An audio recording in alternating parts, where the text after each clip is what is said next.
Hey everybody, I'm John Rairdon. Welcome to NWR TV. We are going to take a look at Hyrule Warriors Definitive Edition at the first level of the game and compare it with the original Wii U release. Let's get started. Right off the bat, you will notice a huge artistic change. The Switch version is way brighter than the original. And this isn't just like a difference in brightness levels of the captured, like the skybox is different, as you can see there.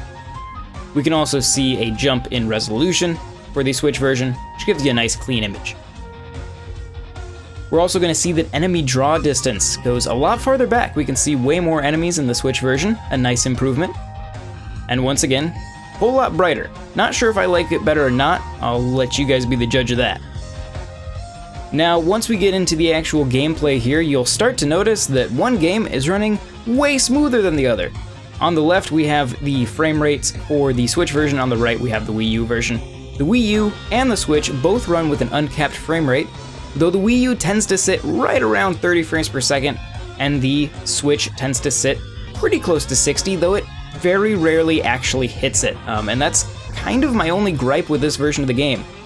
In cutscenes, they do both seem to target 30 frames per second, though both versions occasionally jump above it, and I almost wonder if some of the particle effects actually run at a higher frame rate, and that's causing that higher frame rate reading, despite the fact that the rest of the game seems to run at 30.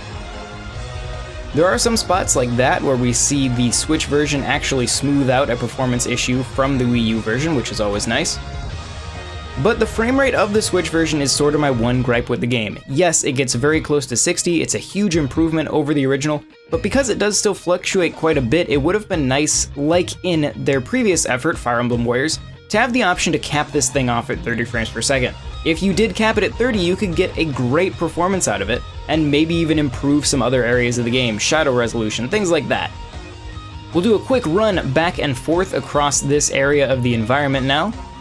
Most load distances are the same, though I did notice that there's an odd flicker to the load-in on the Wii U version that's not really present in the Switch version.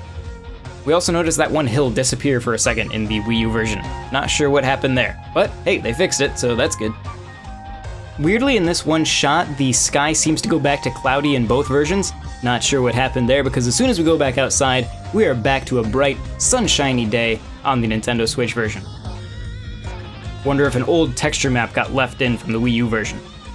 Finally, I want to look at King Dodongos' entrance here and point out one more big change to the Switch version. Now, in the Wii U version, you have a pretty substantial depth of field effect which blurs distant objects. It seems to just sort of be gone, or at least greatly toned back in the Switch version. An odd change, but perhaps this is how they got some extra performance out of the game. So that's the first level. Some artistic changes, some technical changes, most improvements, a few just sort of not improvements or really decreases, just sort of an odd sideways change such as these artistic changes. I'm not sure whether I like the dingy look of the original or the bright, colorful look of the new version better, but let me know what you guys think in the comments down below. And I'm sure if there are this many changes just in the first level, there's probably plenty throughout the game, so let me know other things you find down in those comments as well. If you enjoyed this video, consider subscribing to NWR TV and check out NintendoWorldReport.com for a whole lot more. You can also check out Patreon.com/NWR if you want to support both this channel and the site. Once again, I'm John Rairdon, and I will see you next time.